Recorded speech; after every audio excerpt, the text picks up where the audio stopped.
19,000. That is the number Rick Ross does not want you to say out loud. 19,000 album equivalent units in a first week. From a man who has spent 20 years telling us he is the biggest boss you have seen thus far. And on the other side of the country, in a mansion built on vitamin water money, 50 Cent is not laughing anymore. He is filing the number away. Because 50 Cent does not laugh at his enemies. He archives them. Now let me tell you why this number matters more than any number Rick Ross has ever posted. Because 19,000 is not just a bad week. 19,000 is a verdict. And to understand the verdict, you have to understand the trial that has been running for 17 years. This is not a story about one album. This is a story about a machine, a myth, and the one man on planet Earth who has been waiting since the Bush administration to read the autopsy report out loud. So put the number on screen. Leave it there. Let it breathe. Because by the end of this video, you are going to understand that 19,000 is not the punchline. 19,000 is the entire joke, the setup, and the funeral, all in one digit string. Rewind to July of this year. Set in Stone drops. 19 tracks. T.I. on the feature list. Jeezy on the feature list. The Dream on the feature list. Rosie tells the world this is the album of the year, and that the Miami sound is back. The Rollout had everything a Rollout is supposed to have. The listening session with the valet line out front. The car show footage. The private jet content. The Maybach music chain glinting in every vertical video on every platform. The influencers flown in, the Belaire bottles sweating on marble, the captions about bosses and empires and legacies. By every visible metric of modern rap luxury, the machine was humming. If you judge this album by the Instagram stories of the people invited to hear it, you would have thought Adele was about to lose a sales week. And the second the projections leak, 50 Cent moves. Not with a diss track. Not with an interview. Not with a documentary, and 50 Cent loves a documentary. With one Instagram post and a bag of popcorn. Pack it up. It is over, officer. Get your bum juice and your wings and get up out of here. That is the whole diss. One line. 12 words, give or take. And it worked because the number worked for him. Understand the economics of that move, because the economics are the story. A diss track costs studio time, engineers, clearance lawyers, a mix, a master, a distributor, a rollout. In 2026, a mid-level diss campaign is a six-figure operation before the first blog picks it up. 50 Cent spent nothing. 50 Cent spent the price of a screenshot and a caption, and the internet did $1 million of marketing for him. Within 6 hours, the popcorn post had more engagement than the album's lead single. Within 12 hours, the blogs were not reviewing Set in Stone anymore. They were reviewing 50 Cent's reaction to Set in Stone. Think about what that means. The coverage of the coverage ate the coverage. The response became the review. And once that happens, the album is no longer a body of work. It is a prop in somebody else's content strategy. That is not trolling. That is leverage. That is a man who studied the attention economy before the phrase existed, weaponizing the cheapest asset in entertainment, somebody else's failure. Every media literacy course in America should teach this post. It is a masterclass in costless warfare. Sun Tzu wrote about winning without fighting. 50 Cent posted about it. Here is what nobody in the coverage is telling you. Set in Stone did not just flop. It flopped in a specific way that exposes the machine Ross built his career on. Look at the feature list. 20 guest verses across 19 tracks. That is not an album. That is a group project. For 2 decades, the Ross formula was bulletproof. Assemble the all-star team, let the features carry the streams, let the luxury brand carry the features. The album was never the point. The summit was the point. Every Ross album was a Davos panel with 808s. You did not buy a Rick Ross record to hear Rick Ross. You bought it to hear who Rick Ross could get on the phone. And it worked, and worked, and worked. Port of Miami, Trilla, Deeper Than Rap, Teflon Don, God Forgives I Don't. Until this summer, when a group project with 20 famous voices could only pull 19,000 people to press play. When that happens, the problem is not the promo. The problem is not the playlist placement. The problem is not the algorithm. The problem is that the audience has finally decided. And audiences, once they decide, do not send a warning letter. They just stop showing up. Silence is the only review that cannot be spun. And do the math with me, because the math is where the body is buried. 19,000 album equivalent units. In 2026, that breaks down to roughly 26 million on-demand streams, plus whatever pure sales trickled in from the diehards, who still buy music like it is 2006. 26 million streams sounds like a lot until you remember that a single viral dance on TikTok can generate that in a weekend for a teenager nobody had heard of in January. Rick Ross has over 5 million Instagram followers. If 1 out of every 5 of them stream the album a single time, one time, on a lunch break, by accident, Set in Stone would have cleared this number without breaking a sweat. They did not. That is the autopsy, and it is uglier than the headline. The followers are watching the lifestyle. They are liking the pool. They are sharing the car show. They are not pressing play on the music. The brand is alive. The product is dead. There are influencers with a tenth of Ross's following moving more units off one viral moment, and every A&R in the industry saw it, and every one of them texted somebody about it, and I promise you 50 Cent saw those texts. And here is the darker implication nobody wants to say on camera. The feature artist saw it too.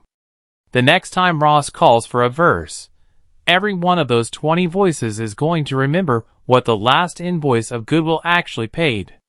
In the feature economy, a flop is not one man's bad week. It is a line on 20 resumes. Now let us talk about the title, because the title is a crime scene. Set in Stone. A man whose entire career was built on a borrowed name, borrowed from a freeway kingpin, who sued him over it, named his 12th studio album Set in Stone. Permanent. Immovable. Final. And the market responded by moving absolutely nothing. 50 Cent did not even have to write the joke. The title wrote the joke. All 50 Cent had to do was underline it in red marker and add popcorn. And that is the thing about 20-year feuds that the casual fans miss. At a certain point, your enemy knows you better than your own marketing team. 50 Cent knew the album was soft before the projections leaked. You could hear it in the timing of the post. 50 Cent was not reacting to the numbers. 50 Cent was waiting for the numbers. There is a difference, and the difference is 17 years of homework. Predators do not chase. Predators park. And let us be honest about what week 1 even means anymore, because the defense attorneys are already warming up in the comments. They are going to say first week does not matter. They are going to say it is about longevity, about catalog, about the slow burn. And for some artists, that is true. But here is the problem with applying the slow burn defense to Rick Ross. The Ross catalog does not burn slow. The Ross catalog burns like a firework, gorgeous for a moment, gone by the second weekend, and everybody's staring at the smoke. Ross has never had the streaming afterlife of a Wayne or a Jay or a Kanye. Ross records are events, and events live or die on opening night. Opening night was 19,000. There is no second opening night. The velvet rope comes down, the DJ goes home, and the only thing left is 50 Cent, standing in the parking lot, handing out play-by-play to anybody with a phone. And this is where 50 Cent's genius shows up. Because 50 Cent did not respond to Mafia music in 2009 by out-rapping Ross. 50 Cent responded by attacking Ross's biography. Officer Ricky. Correctional officer. The photograph. And people forget how surgical that era was. So let me remind you. 50 Cent did not just find the photo. 50 Cent built a whole universe around the photo. The Officer Ricky cartoons. The skits. The radio freestyles. The interviews where 50 Cent smiled like a man doing charity work while dismantling a career in real time. 50 Cent took Ross's children's mother shopping. 50 Cent flew her out, put her on camera, had her hold the receipts, and turned a rap beef into a reality show before reality television figured out the formula. 50 Cent did not argue with the music. 50 Cent argued with the identity behind the music. Because 50 Cent understood something in 2009 that most artists still do not understand now. In a credibility economy, the biography is the collateral. You do not have to beat the song. You have to foreclose on the story. And once the story is foreclosed, every future release is a refinance application. And here is the terrifying part for Ross. It worked then, and the blueprint never expired. Most beefs have a shelf life. This one has a compound interest account. Every few years the culture rediscovers the Officer Ricky photograph. A new generation of kids sees it for the first time, and the joke refreshes itself without 50 Cent lifting a finger. Name another diss in hip-hop history that renews itself like a subscription. Ether needed a remaster. This one just needs a calendar. The photograph is a dividend stock, and Ross pays out every quarter whether he wants to or not. 17 years later, the same play is running. Same quarterback, same playbook, new season. Ross drops an album called Set in Stone, a title practically begging for a punchline, and 50 Cent posts a chart position and says pack it up. He is not attacking the songs. He is attacking the myth. Because the myth is the product, and the product just failed the market test. Every headline about Set in Stone now has two characters, the number, and 50 Cent's popcorn. Ross spent a year building an album. 50 Cent spent an afternoon renaming it. The album is no longer called Set in Stone in the public conversation. It is called the flop 50 Cent laughed at. That is the rename, and renames are forever. Ask anybody who has been on the wrong end of a 50 Cent caption. Ja Rule built an empire on hooks and lost it to a joke. And here is the part that should scare every artist watching. 50 Cent never has to mention Ross again, and the joke will still compound, because the internet has been trained. Every underperforming first week from now, until the end of time gets measured in Officer Ricky's. That is not a diss. That is a unit of measurement. And one more thing about the timing, because the timing is the tell. 50 Cent did not post during the rollout. 50 Cent did not post on release day, when the sting would have been rude but deniable. 50 Cent waited for the projections. That is the discipline of a man who has done this so many times he has a calendar for it. You do not heckle the magician during the trick. You wait until the box opens and there is nobody inside, and then you stand up in the front row, and you eat your popcorn where everybody can see you eat it. That is not luck. That is stagecraft. Now watch Ross respond. He goes on Instagram from his pool. He says do the long game, baby. We hear 20 years later. Those G-Unit sneakers gone be at Costco's, baby. He pivots away from the sales number entirely and starts talking about Shreveport, about sneakers at Costco, about Lloyd Banks needing a high top. Notice what Ross does not do. Ross does not say the number is wrong. Ross does not say wait for week 2. Ross does not point at international charts, does not point at vinyl pre-orders, does not point at a single metric, because there is no metric to point at. That is not a counterattack. That is a subject change. And when you have to change the subject, you have already conceded the first point. Every communications coach on earth will tell you the same thing. The moment you answer a question about your numbers with a joke about the other man's sneakers, you have confirmed the numbers. The pool was beautiful. The deflection was obvious. And 50 Cent screen recorded all of it. You know he did. That man has a folder. That man has a whole climate-controlled archive facility, and every Ross story gets a barcode. And pay attention to the word Ross chose as his shield: longevity. Do the long game, baby. 20 years later. That is the argument of a man who has stopped arguing about the present tense. When a fighter starts every answer with how long he has been in the ring, it is because he does not want to talk about the last round. Longevity is real, and Ross earned every year of it, but longevity is a legacy metric. It is a Hall of Fame argument. It is not a sales argument. It is not a streaming argument. And it is absolutely not an answer to the number 19,000. The past cannot testify for the present. The past can only sit in the gallery and watch. But here is why this is not over. Ross has a weapon 50 Cent does not respect enough. The long game. 20 years of Wingstop money. Real estate from Miami to Memphis. Belaire. The Promised Land Estate. 235 acres. Over 100 rooms. The largest single-family home in Georgia. A property so big it has its own gravitational pull in the culture. Ross is not selling albums anymore. Ross is selling a lifestyle catalog. The car show at the Promised Land does numbers the album never will. The Wingstop franchises print money whether or not a single person streams a single song. The man could never release another record and still eat better than 99% of the genre. And Set in Stone is not the product. The product is Rick Ross the character, and the album is the trailer. 19,000 first-week units is a bad trailer. But the movie has been running for 2 decades, and the concession stand is doing record business. That is the Ross defense, and it is not nothing.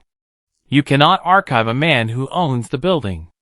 You can laugh at his box office, but he sleeps in the theater, and the theater pays for itself. But here is the counterpunch, and it is the one Ross cannot dodge. 50 Cent owns buildings too. 50 Cent has the television empire. Power built an entire universe on cable, and then franchised it like a fast food chain. 50 Cent has the spirits business. 50 Cent has G-Unit Studios in Shreveport, Louisiana, which is exactly why the Shreveport jokes hit Ross where they hit him. Because both men are playing the same game now. Both men graduated from rap to empire. Both men sell the lifestyle catalog. Both men want to be remembered as moguls first and rappers second. And when the music stops mattering for both of them, the music becomes the tiebreaker. And the tiebreaker is 19,000. In the Empire era of this feud, Ross showed up to the scoreboard with a number that would embarrass a SoundCloud rapper, and 50 Cent showed up with a bag of popcorn and a film studio. That is the whole story in one sentence. Same sport. Same arena. One man brought a stat sheet, and the other man brought snacks. 50 Cent knows this. That is why 50 Cent is not stopping.